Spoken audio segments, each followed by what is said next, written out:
31 अगस्त ये वो तारीख है जब प्रधानमंत्री नरेंद्र मोदी को बांग्लादेश के ढाका में जान से मारने की साजिश की जा रही थी। जी हां, इस बात का जिक्र खुद जो है प्रधानमंत्री नरेंद्र मोदी ने भारत लौटकर भी किया था, लेकिन शायद मुझे लगता है कि उस वक्त किसी ने भी ध्यान नहीं दिया।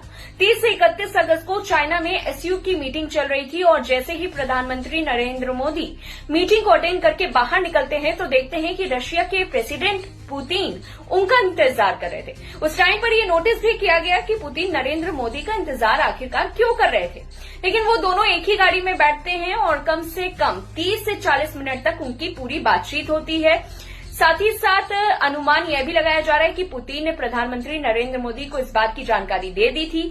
मोदी जी को इस बात की जानकारी दी गई कि ढाका में उनको मारने की साजिश की जा रही है। ठीक कुछ समय बाद में खबर आती है कि ढाका के होटल के रूम नंबर 8 में टेरेंस नाम के CIA के एजेंट की डेड बॉडी मिली है। ये वही टेरेंस था जो यूएस स्पेशल फोर्स का कमांडर था, जो बांग्लादेश में बैठकर प्रधानमंत्री नरेंद्र मोदी को जान से मारने की पूरी प्लानिंग कर रहा था।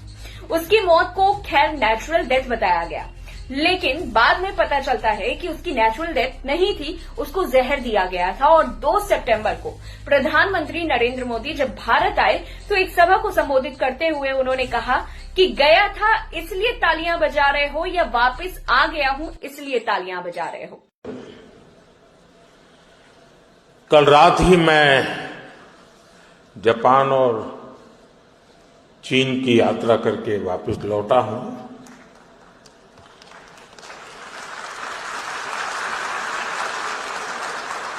आप गया था इसकी ताली बजा रहे हो, आया हूं इसकी ताली बजा रहे हो।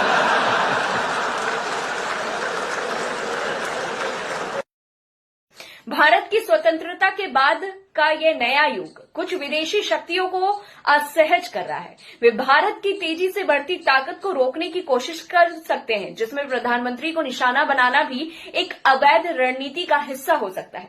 लेकिन प्रधानमंत्री नरेंद्र मोदी ने साफ कहा है कि भारत अपनी संप्रभुता और सुरक्षा की रक्षा के लिए हर स्थिति में पूरी तरह से तैयार है। इस पूरी रिपोर्ट को लेकर के आपकी क्या कुछ राय है, हमें कमेंट बॉक्स में बताएं।